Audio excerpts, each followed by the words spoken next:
Muito obrigado a todos os colegas que fizeram comunicações.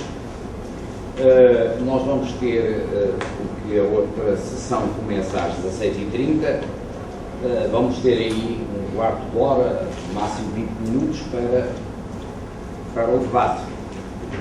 Já está inscrito ali o nosso colega Fernando Pimenta, que tem uma tese sobre Angola, assim é natural que seja dirigido ali ao nosso colega Vicenzo. Não sei se alguém mais se quer inscrever. Eu tenho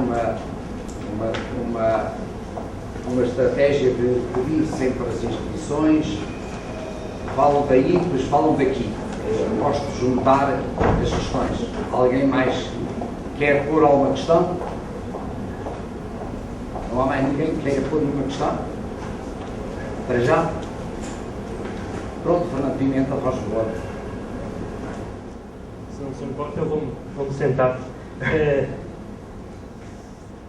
Bom, em primeiro lugar, eu quero felicitar todos os conferencistas. Eu apreciei as 4 comunicações, mas eu vou-me dirigir em especial ao Vincenzo, porque de facto o meu trabalho tem sido sobre Angola e interessa-me particularmente o tema da comunicação do Vincenzo.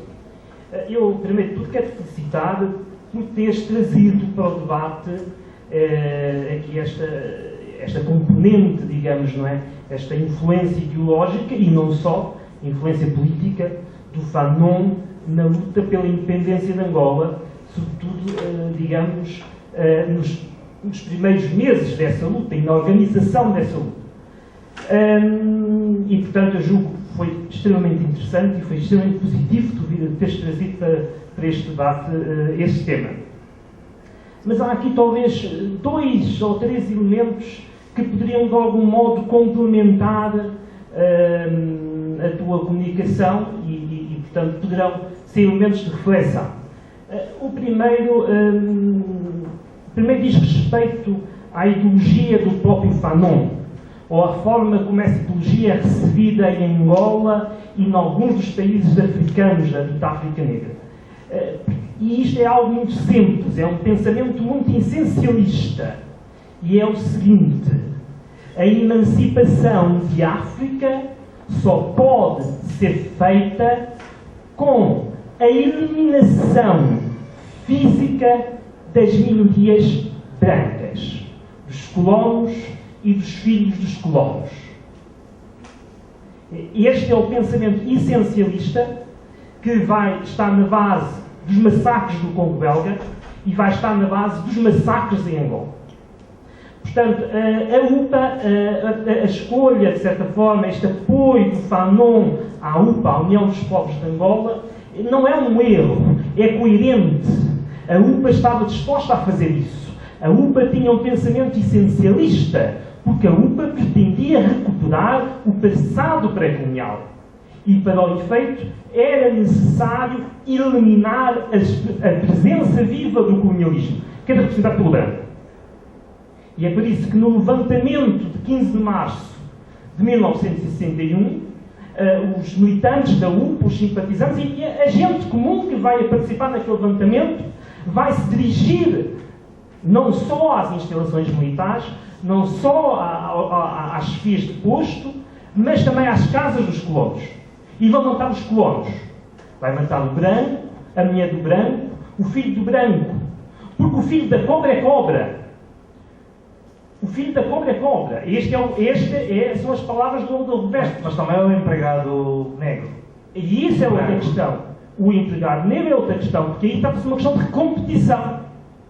Porque o Ovibundo que vem do Sul vai competir pelo posto de trabalho com o Bacongo que vive no Norte. Essa é outra questão. Portanto, aqui há uma coerência. O Fanon lança este pensamento essencialista, a UPA está disposta a praticá-lo. Há essa coerência. Este parece-me que é um ponto muito importante e muito significativo para a reflexão. Um outro ponto, a questão do MPLA. Portanto, aqui há talvez aqui um elemento que é preciso considerar. Falaste, de facto, de alguns dos líderes do MPLA, do Mário Pinto de Andrade, do Lúcio Lado, do Beato de Cruz, mas atenção que antes de eles serem líderes do MPLA, eles foram líderes do MAC, do Movimento Anticolonial. E até fevereiro de 1960 o que existe é o MAC. É o Movimento Anticolonial. Existem outras coisas, já E outras coisas também, mas naquele momento existe o MAC. E quando o Lúcio Lado e o Beato da Cruz vão em fevereiro de 1960 a Tunis, eles vão em representação do MAC, do Movimento Anticolonial. E é nessa conferência que aparece o MPLA. Porquê? Porque o Fanon envergonha publicamente o Lúcio Lara e o Beato da Cruz. Porque diz, MAC, Movimento Anticolonial. O que é isso? Um movimento filantrópico? Ele compara o MAC àqueles movimentos que existiam em França, de franceses, por exemplo, que apoiavam a luta argelina, mas que não eram argelinos e que não se colocavam na posição de guerrilheiros e de combatentes pela emancipação do povo argelino, neste caso, na emancipação do povo angolano.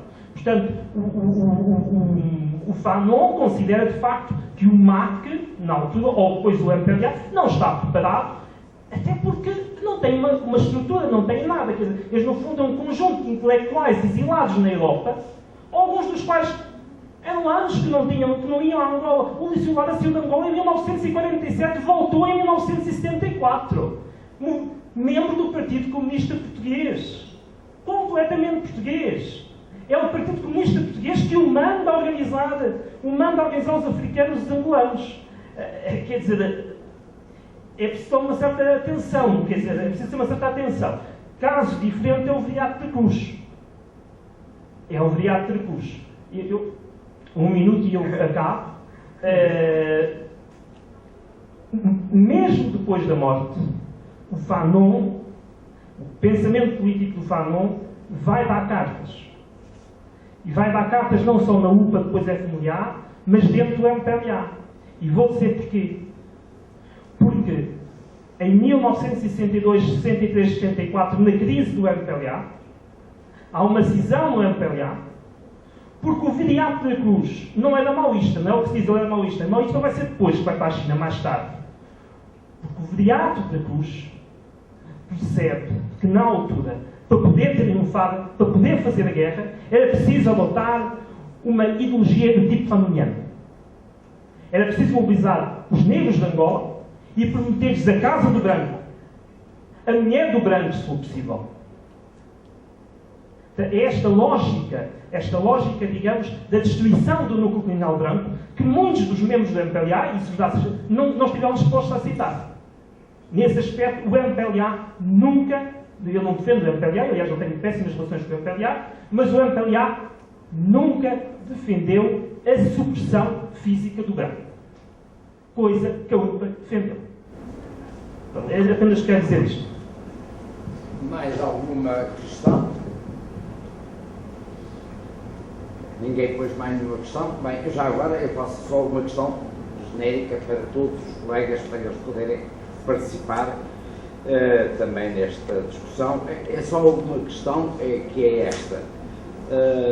O processo republicano é um processo parlamentarista consagrado na Constituição de 1911, invertendo provavelmente uma certa tendência presidencialista inspirada na República Francesa e, sobretudo, na República Brasileira. E a questão que eu queria colocar aos colegas todos é exatamente o papel e o significado desta lógica presidencialista, por outro lado, ao lado do papel dos militares, que vão tendo ao longo da República, vão tendo exatamente ao longo, com a presença aqui na ligação do ferro ao Fidelino Figueiredo, ao Filomeno da Câmara, e por outro lado até aqui, exatamente nesta questão dos intelectuais, que aqui é colocada pelo nosso colega Alberto Pena Rodrigues. Portanto, é esta questão que eu gostaria que colocassem, que analisassem, tendo em conta até o facto de o Estado Novo, que acaba por sair em 30, a partir de 30, 32, 33, na verdade tem um Presidente da República que é um militar, tem sempre um Presidente da República que é militar, mas por outro lado podemos dizer que é uma organização estatal que eu penso que é um fascismo à portuguesa, mas é uma organização estatal de tipo civil.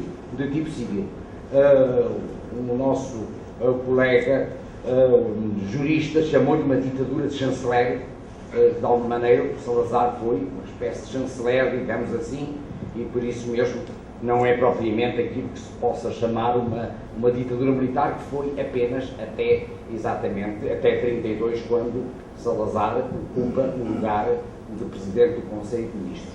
Por conseguinte, é esta questão do presidencialismo e dos militares que eu gostaria de colocar para todos poderem intervir neste processo. Eu pedia que fossem breves e já agora eu começava exatamente aqui por Vicenzo. Não, eu vou focalizar só sobre uma questão que justamente o Fernando Pimenta, que andei a ler muito nas últimas semanas, me põe. É verdade, a ideologia fanoniana é essencialista, é maniqueísta, mas será que alguma vez o Fanon defendeu essa tal tese, como posso dizer, biopolítica da supressão do homem branco? Não sei, eu acho que não. O que acontece é que a UPA aproveita, relê, pro domo sua, as teses do Frantz Fanon.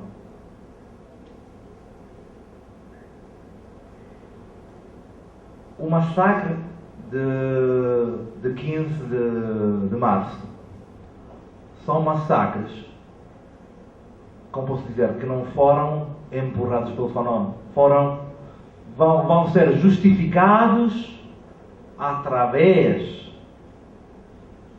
do pensamento fanoniano. E isso não significa estar a justificar o Frantz Fanon. É que me parece que há uma instrumentalização da leitura. Há uma má leitura do Frantz Fanon.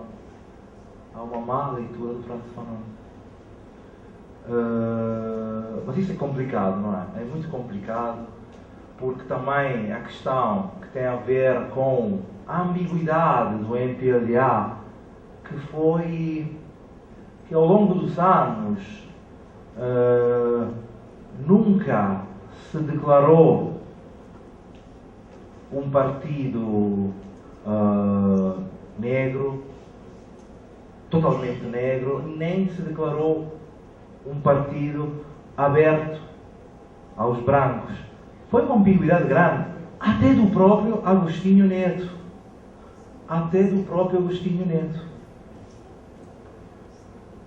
É preciso investigar muito, ver também uma documentação que pelo menos a mim neste momento me escapa, não é?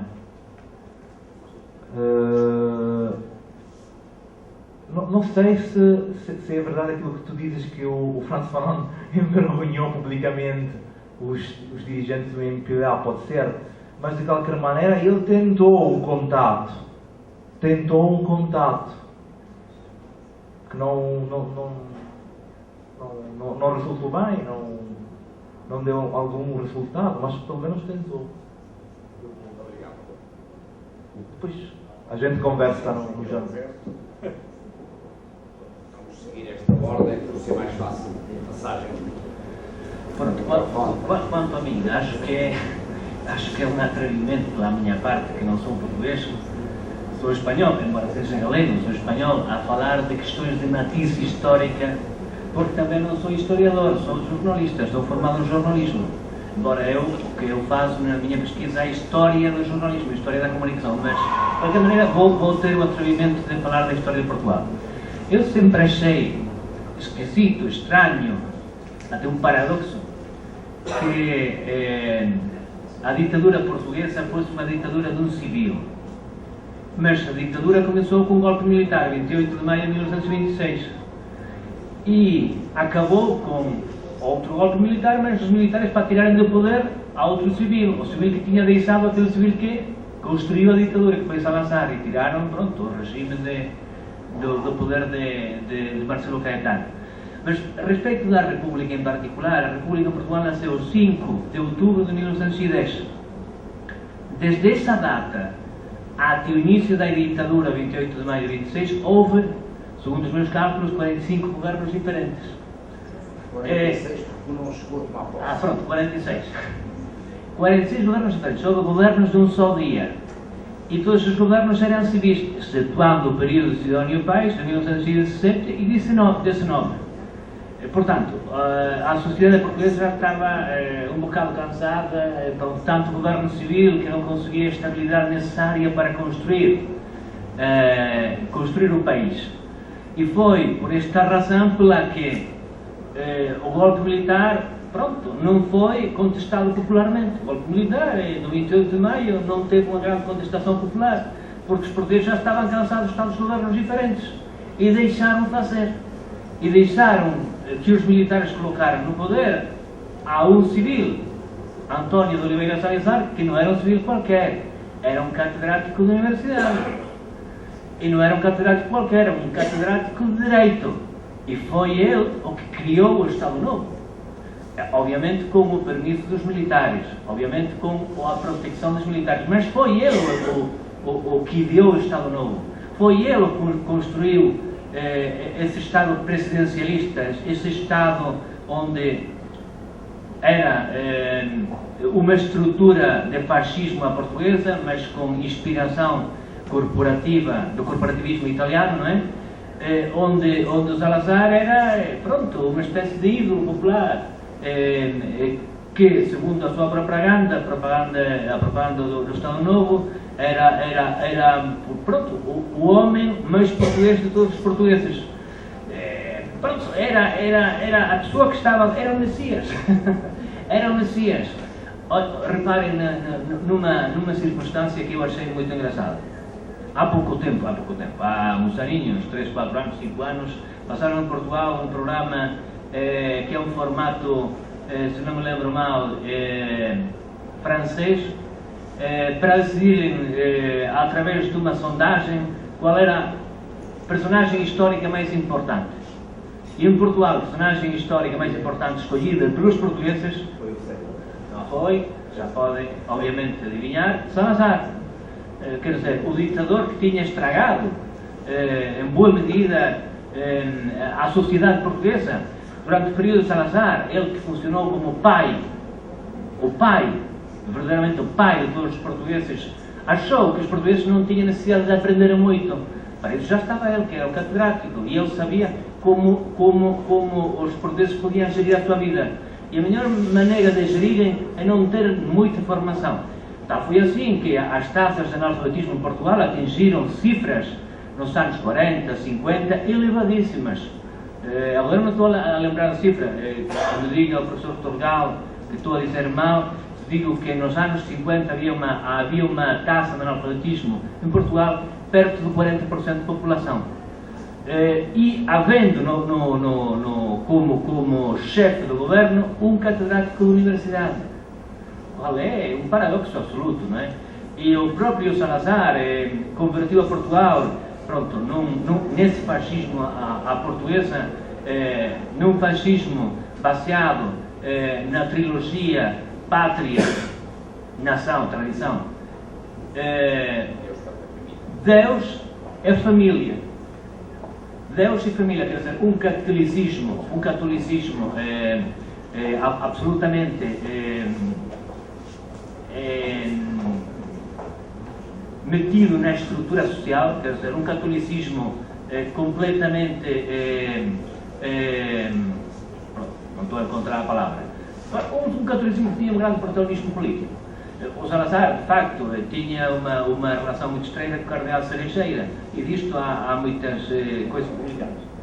O professor Torgal sabe mais do que ele. Ele, de facto, já disse que não devia opinar estas questões. Não devia. Mas é a minha visão como espanhol, não é? E a minha visão como espanhol galego é essa, que a história de Portugal contemporânea é um paradoxo. É um completo paradoxo. É isso. Muito obrigado. E agora passo, se não se importam, aqui ao Vítor Neto e depois só para ser mais fácil para senão assim ao contrário. Bom, eu começo por agradecer. Estou a pedir o mais breve que é possível. Exatamente. Vou ser muito breve, mas entretanto tenho que usar algumas palavras, as palavras mínimas possíveis. Portanto, eu gostei muito da questão que o Dr. Reis Turgal colocou e do alargamento do debate que essa questão colocou, não é? Disse-se aqui, o Alberto disse muito bem que a República foi um período de grande instabilidade política e que conheceu 45 governos, 46, mas um não chegou a tomar posse, portanto, num período de 16 anos, o que é realmente bastante. Mas, vendo globalmente a Primeira República Portuguesa, e é isso que eu queria dizer, não é? Vendo globalmente o que foi a Primeira República Portuguesa, eu não tenho dúvidas nenhumas em afirmar, como historiador, um historiador engagé, um historiador comprometido com o progresso civilizacional, eu entendo que a República representou em Portugal um progresso civilizacional e deixou uma obra legislativa imensa, de grande qualidade, uma aplicada, outra não aplicada, etc. Agora, quanto à questão da orgânica política, ela estava estabelecida pela Constituição de 1911, que estabelecia, entre outras coisas, a divisão tripartida de poderes, consagrava as liberdades, direitos e garantias, mas que era uma Constituição parlamentarista. E pelo facto da existência deste parlamentarismo, este facto é que explica a instabilidade política, não é?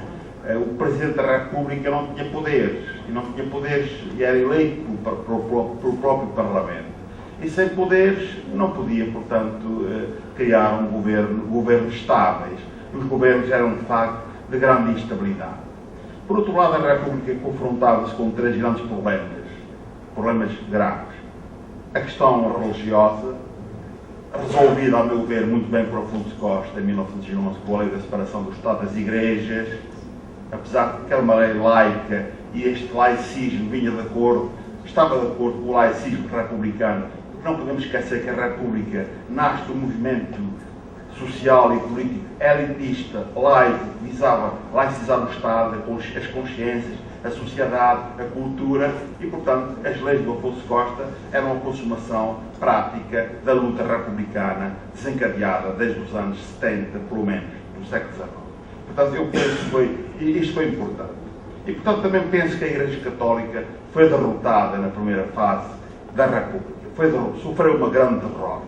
É claro que ela depois se recompôs, foi criada a União Republicana, os bispos recompuseram-se, etc. E ela desenvolveu uma ação de aproximação ao Estado. O Estado também estava interessado na estabilidade política e estava interessado num compromisso com a Igreja Católica.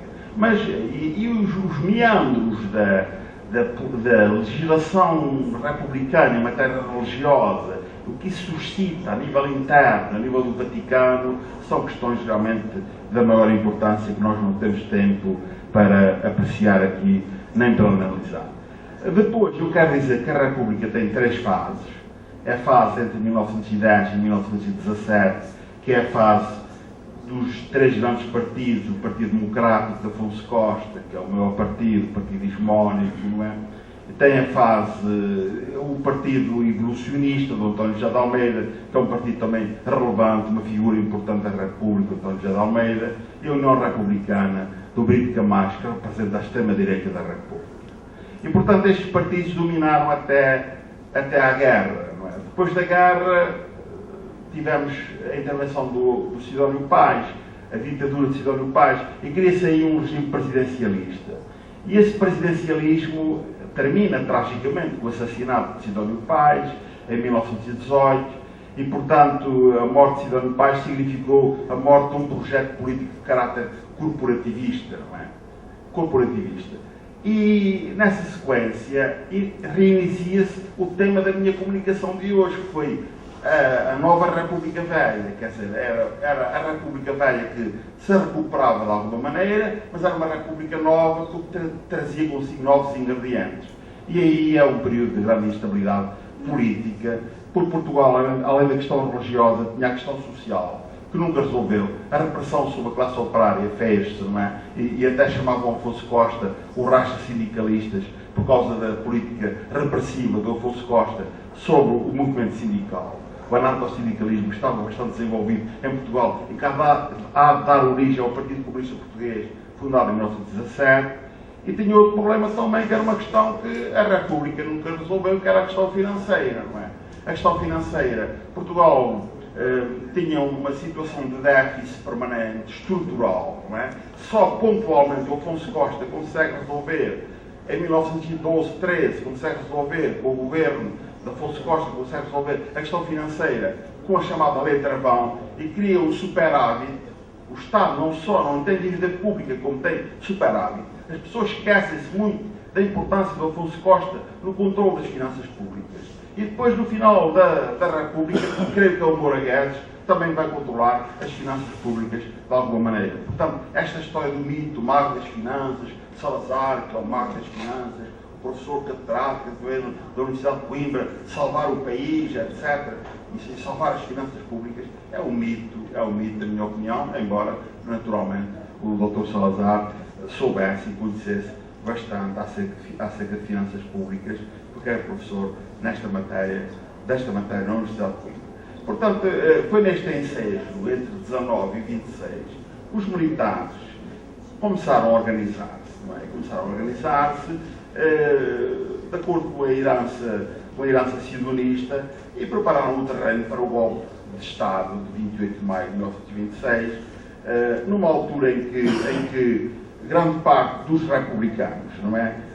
Tenho aqui alguns nomes: Albino dos Reis, Fernando de Issaia Barreiro, Artur Ribeiro Lopes, Joaquim Lança, Jorge Botelho Muniz, Teófilo Duarte, Eurico Camé e muitos outros que eram republicanos, passaram-se de armas e bagagens para o Estado Novo, não é? E apoiaram, de facto, o Estado Novo. Pronto, eu não posso dizer mais nada, se não tenho tempo, mas muito obrigado, desculpa.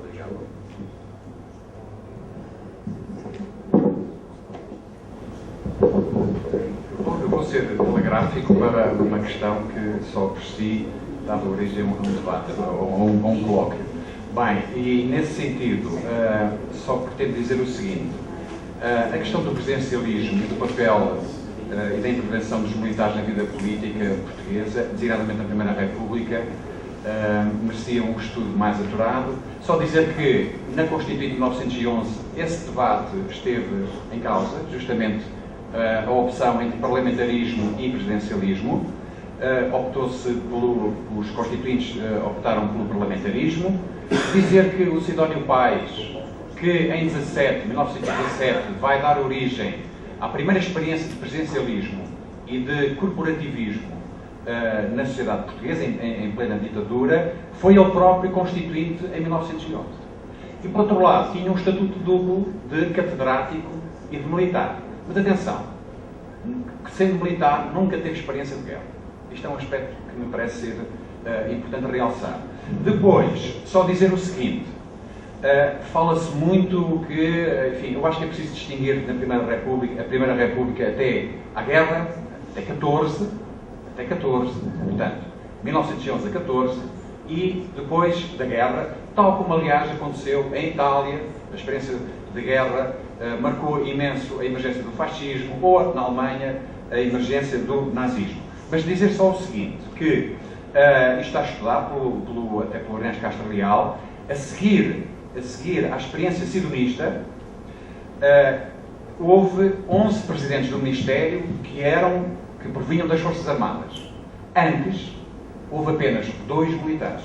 E houve muito menos governos antes da guerra e, ao contrário, houve muito mais governos a partir da Primeira Guerra Mundial. Portanto, mudara completamente a estabilidade financeira e política na sociedade portuguesa a partir do período da guerra. Não por acaso, a Constituição de 33 do Estado Novo, Salazar habilmente põe presidencialismo por um lado, do Presidente da República, mas, sobretudo, do presidencialismo do Primeiro-Ministro. Não é? Como diria a Constituição, do presidencialismo do Presidente do Conselho. E, ao mesmo tempo, consagra também o corporativismo. Ele define, a Constituição de 1911, define a República Portuguesa como uma república corporativa. Só isso. Muito obrigado a todos, agradeço imenso.